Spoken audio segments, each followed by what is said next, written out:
që kanë mbajtur dhe për afrimin e ideve.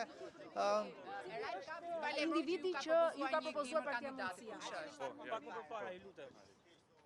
Atëherë, në radhë parë ishte një takim shumë pozitiv dhe produktiv, sepse kemi dakordsuar për faktin që do duhet gjemi kandidaturë që duhet të unifikojë të gjithë spektrin opozitar. Dhe ky është një lajm shumë i mirë për gjithë qytetarët e Tiranës që të gjitha partitë politike, opozitare apo jo, të gjitha forcat politike kanë një lloj konsensusi për dalë me një emër i cili mundet përballet në garën në ditën më të parë me Ogerta Manastirliun, me kandidaten që simbolizon Covidin dhe vdekjen në kryeqytet dhe në mbar vendin dhe ta mposhim. Kështu që thënë këtë, ky është një lajm i mirë që dakordsia është në parim, është arritur për gjetur një emër të tillë.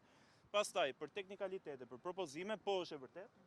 Kemi diskutuar emrat përvetshëm, kemi rakorduar për sa i përket, po e them edhe një herë, profilit që do duhet kemi bashkarisht për një kandidat apo kandidate, duke qenë se mbetet objekti i ryezës së diskutimit dhe të negociatave, unë nuk kam ndërmend së bashku me Ilirin që të dalim në emra konkret ditën e sotme.